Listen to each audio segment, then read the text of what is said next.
Hey there, this is part 2 of my 3-part series titled 30 Lessons I Learned Before Turning 30. If you haven't checked the first part, I really recommend you do it first, since it includes the first 10 lessons. In any case, if you want to do that, next to each lesson I will add a small commentary for context and further explanation. And the list is in no particular order really, so you can watch the parts separately. So without further ado, here's the second part of the list with lessons 11 to 20. Point number 11 is the importance of meditation. And I know everyone knows that meditation is good for many reasons.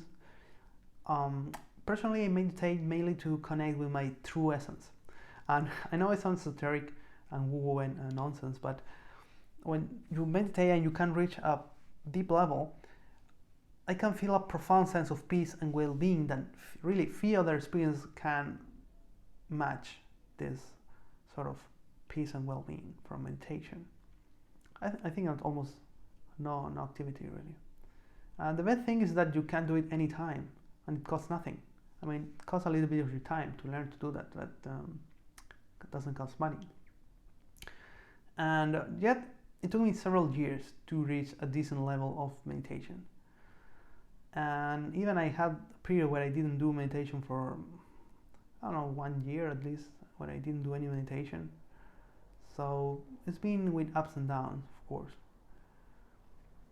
I always struggle with this constant needs of my mind to come up with thoughts, and probably you also struggle with that. You cannot quiet your mind. And this overthinking problem makes the meditation of most of us quite ineffective and very frustrating.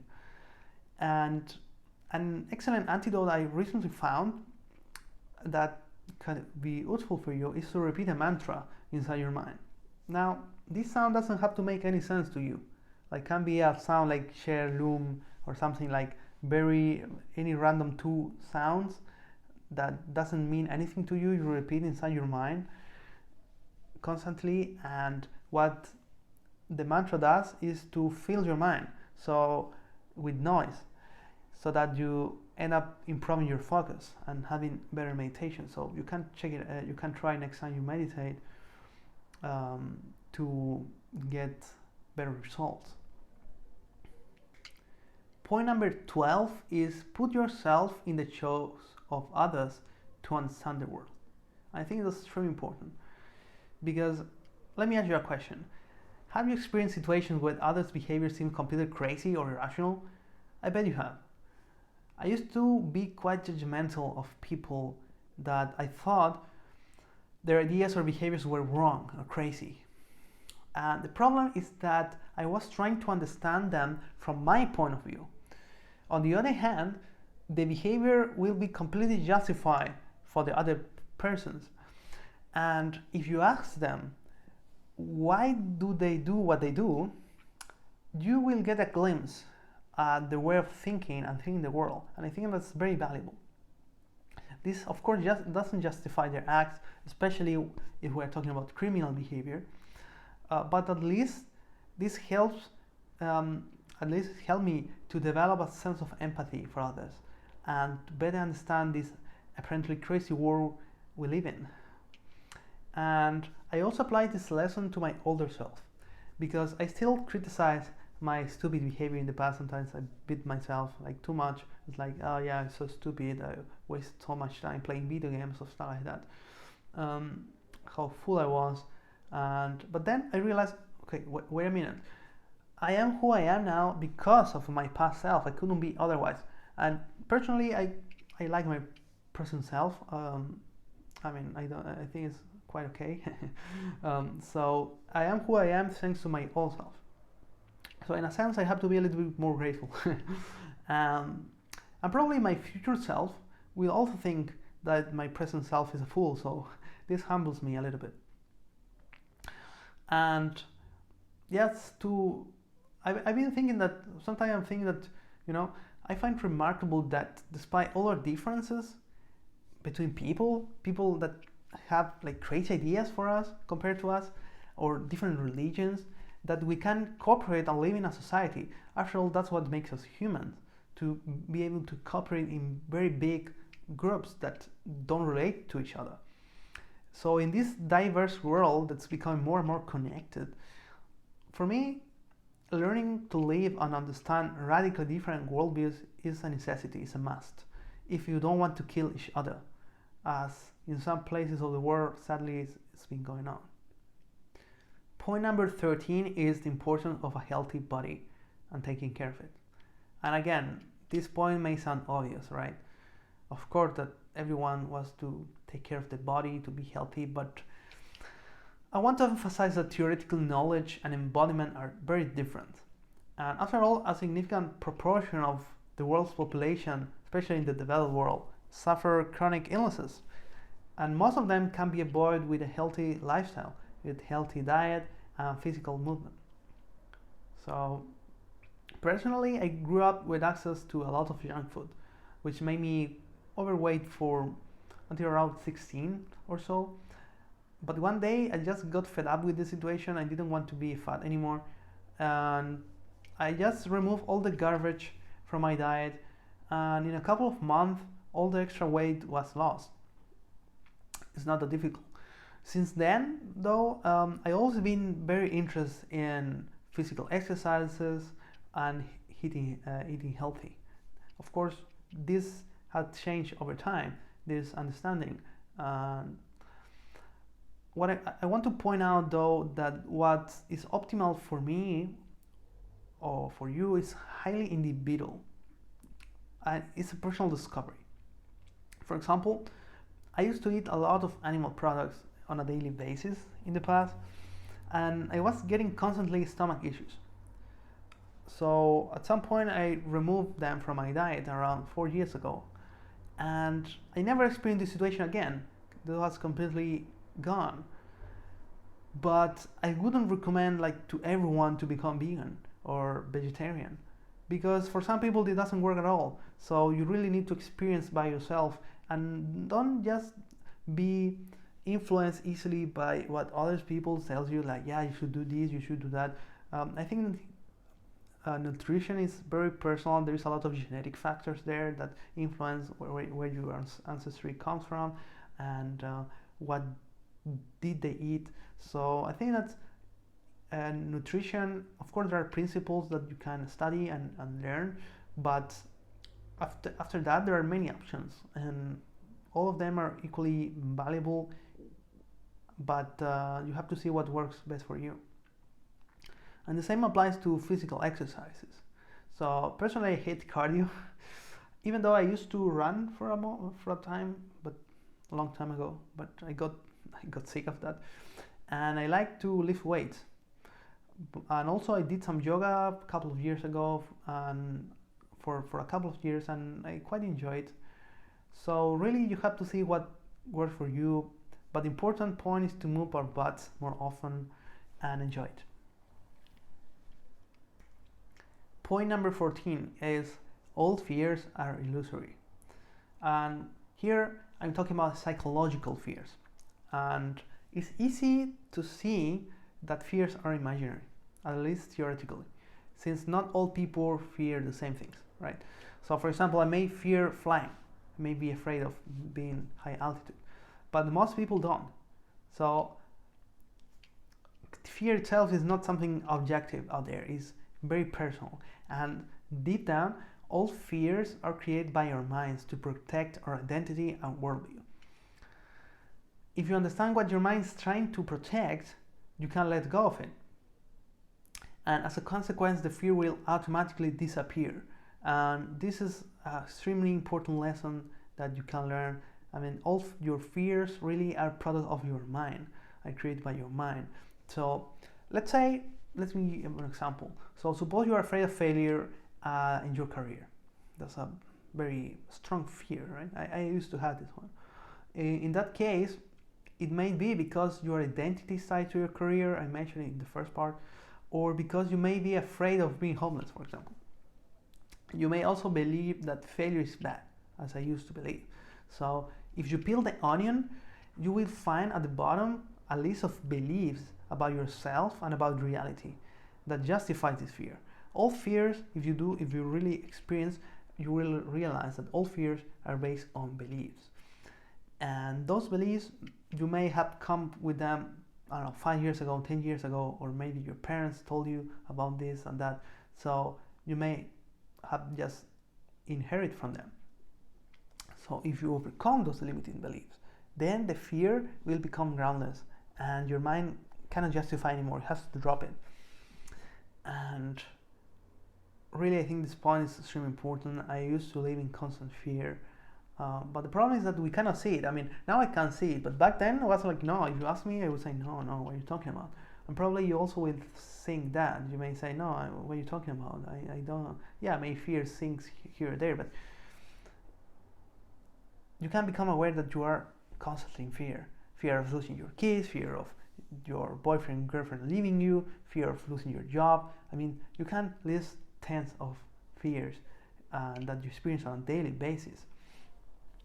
And since we cannot see them, we cannot, until you become free of most of them, you cannot see this.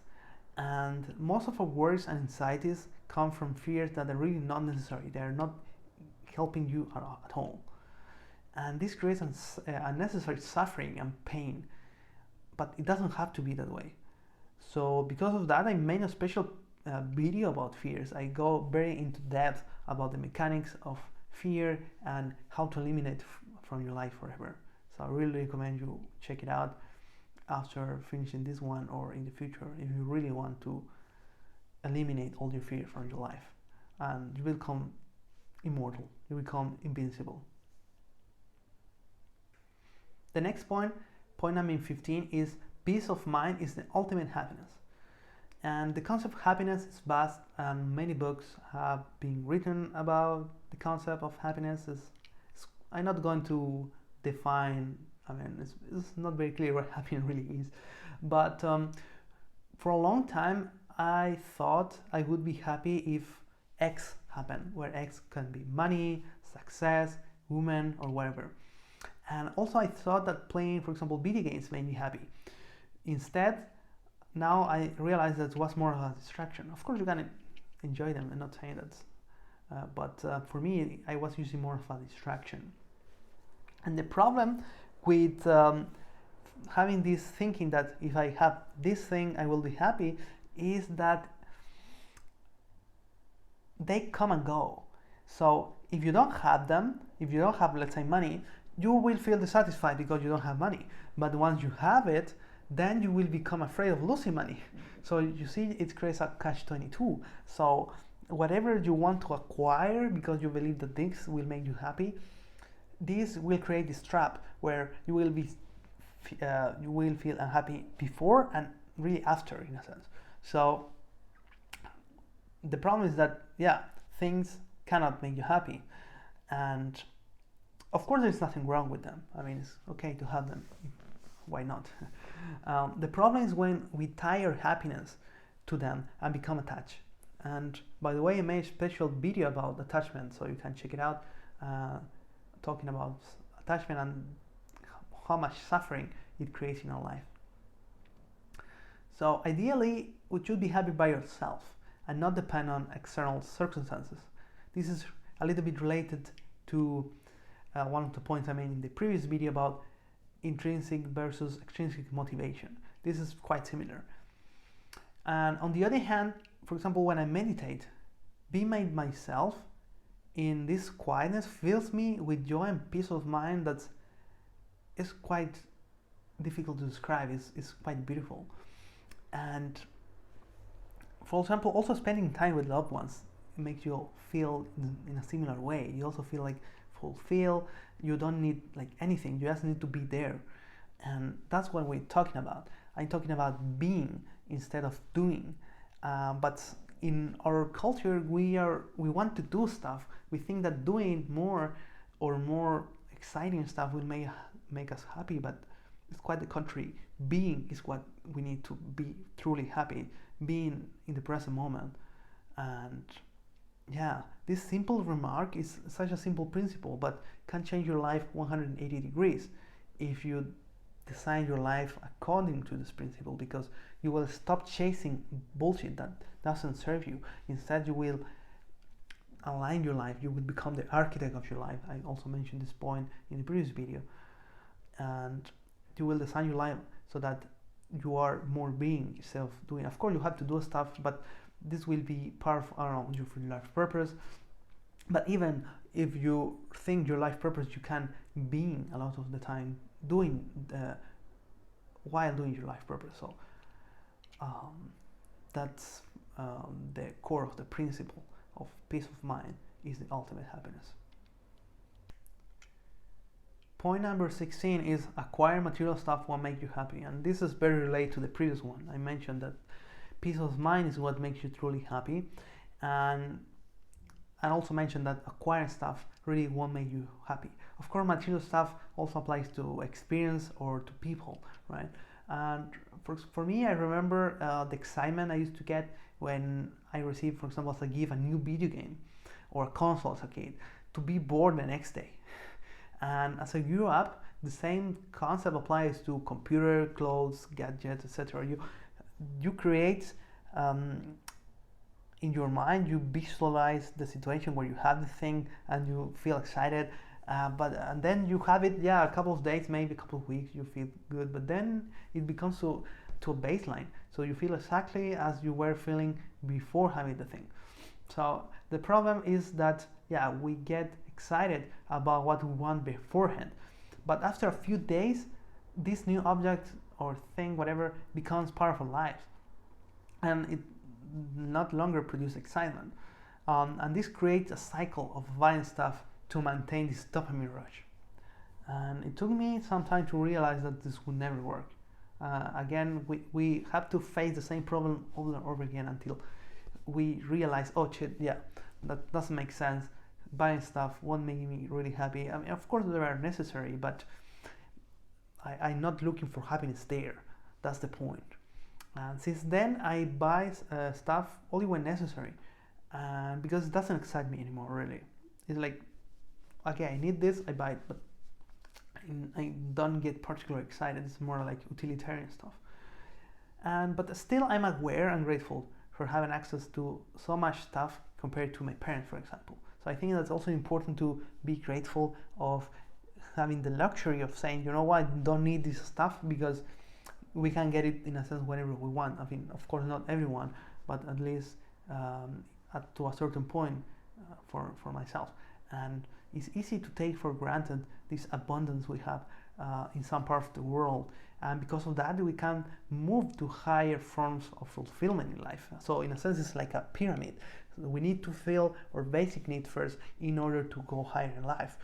For after all, doing philosophy is quite impractical when you have to worry about your survival, right? So we need this basic level of material comfort in order to go to higher forms of fulfillment in life. So that's more or less how I see this lesson. Point number 17 is the importance of getting the answers yourself and not relying always on others.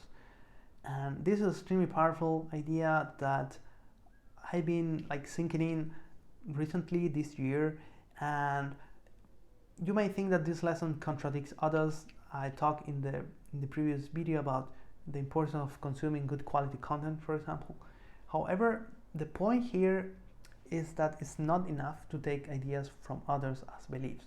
That's a trap that's very easy to fall into, that you may consume a lot of content. Personally, I used to consume a lot of self-improvement content all day, like when I wasn't working in the gym, walking, eating, whatever.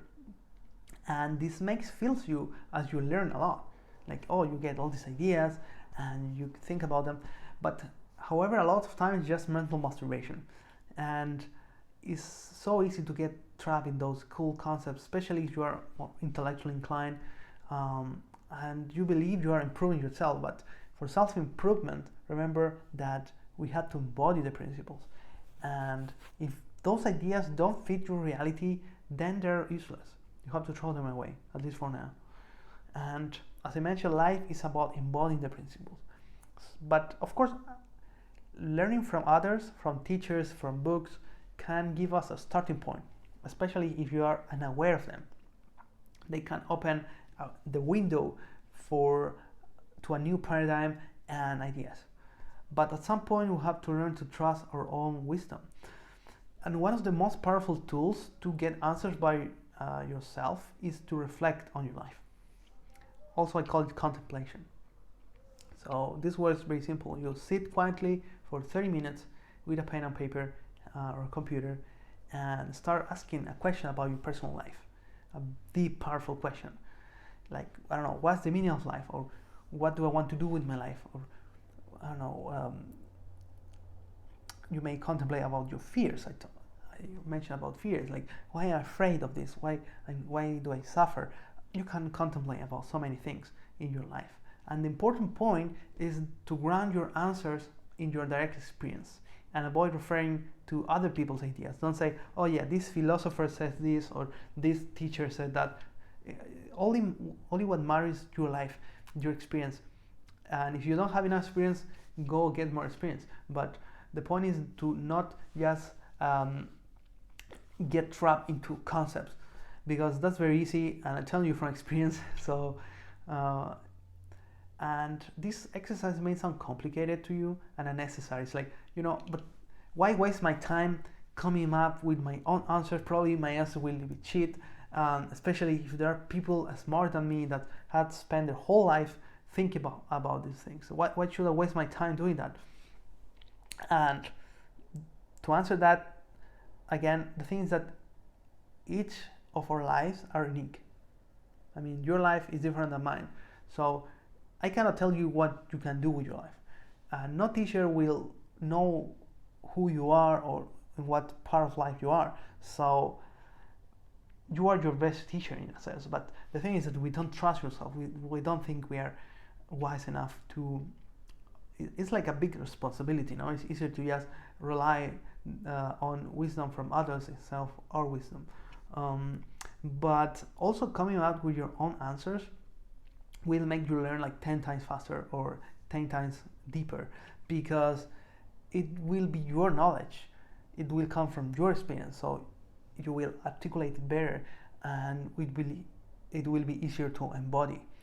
So I know it doesn't sound appealing really, because it's work. But personal development is work. It's not just sitting passively reading stuff or listening to people. It really requires work, and yeah, most people stop at this point. They consume a couple of books here and there, but they don't do the real heavy work. And yeah, if you want to change your life, and trust me, if you do the contemplations, if you really take the work, take the responsibility in your hands, you will change your life a lot. Point number 18 is your past doesn't reflect your future. And we put a lot of value on our personal story that defines who we are. I mean, you have your story, like you did this, you went to school, I don't know, your parents are this and that, and your personality is this and that. And if we tend to act in a certain way, we will likely to continue behavior in the same way, right? You may be, for example, I don't know, like an angry person that gets angry frequently, or a fearful person that gets afraid frequently, or a shy person, whatever, all these traits. After all, that's who we are, right? But this is a limitation. It's not written anywhere that we should behave similarly all the time. Maybe you are afraid that you have like this persona and other people may react weirdly if you start acting differently. But this story of yourself, your past, can be a severe limitation to our personal growth. Because ultimately, personal growth is about changing yourself and removing all limitations, removing fears, removing limiting beliefs. And our personal story can at some times be a serious limiting factor. For example, for many of us, changing careers, I talk about this example because it's very easy, can be very frightening, especially if you are doing fine in your actual job. And trying to do something else can negatively affect your sense of self, your identity. Like, especially if your career is intimately tied to your identity. Like it used to happen to me. I was very tied to my career. It was part of who who I was. So if I want to change, this means that essentially my whole identity, who I was, will have to change, and that's very frightening. But the same can be applied to any character traits we would like to change. For example, lack of confidence and shyness, just to mention two. So the summary here is that you can always change yourself, no matter your past. Point number 19 is the importance of emotions. And I used to neglect my emotions pretty much my whole life, and a lot of guys do that. And I'm pretty left brain person, and I used to believe that my decisions were 100% rational. What a delusion. And maybe you also think that you're a very rational person, maybe. And that's not the case. Even if, that's just a delusion. And most of us believe we're rational people, when in fact many of our decisions are based on emotions. We're emotional creatures, and then we use logic and reason to justify those emotional decisions. And as a consequence, learning to understand your emotions is of utter importance. That, as I mentioned, I neglected quite a lot during my life. And in particular, learning how to deal with the so-called negative emotions, such as anger, fear, sadness, loneliness, for example, among others, is extremely important, because in those states is when we usually make our worst decisions. And I think it's pretty clear now when we are completely left, like when we are trapped by our emotions, we can do stupid shit, and then we feel regret because it wasn't a good thing. So it's important to learn to understand why those emotions come in the first place. And here's where, for example, meditation, which is one of the points I mentioned in this second part, becomes a very handy tool to regulate your emotions. And on the other hand, here I'm not talking about repression. It's very important that I'm not talking about repressing your emotions here. Quite the contrary.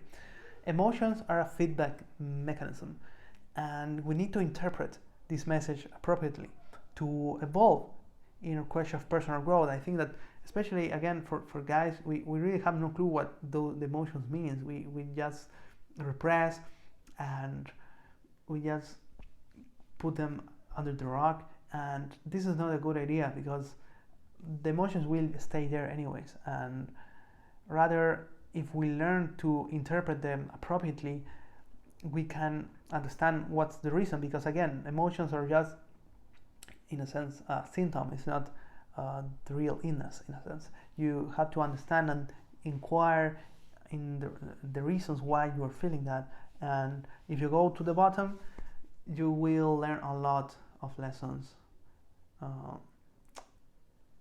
for yourself, for who you are, and what you want to do with life. Point number 20, and the last one in this second part of this 3-part series, is the power of surrender. And also, this is very personal, because I used to be quite obsessed with control. I want to control my life, to make it perfect, and my future, so that everything works. And up to a certain point, it's a good idea to have self-discipline and be goal-oriented in life, because otherwise you won't go anywhere. You will just go aimlessly through life. But there is a slippery slope between healthy and obsessing levels of control, and I used to be quite obsessive. The thing is that no matter how great you plan your life, shit happens, and a lack of flexibility will produce a lot of unnecessary suffering in your life. It's occurred to me. So it took me a lot of those shit happen situations until I could see the bigger picture. And it is that reality is bigger than any one of us. No matter how influential you are, even if you are like a billionaire, you are still a speck of dust in the grand scheme of things. And often going with the flow is the best way to act in life. Again, I still struggle with this one, but I'm becoming better at developing those flexibility muscles, because learning to take life whenever it comes it's challenging, especially when it doesn't seem pleasant, but you may be surprised of what comes after that. Alright, that's the end of part 2. If you like the video, leave a like and subscribe to not miss part 3 that will come next week. So I want to ask you again, which lesson do you find the most interesting, the most important, or that you like the most? And yeah, feel free to leave a comment. And yeah, that's all for today, and see you in the next episode.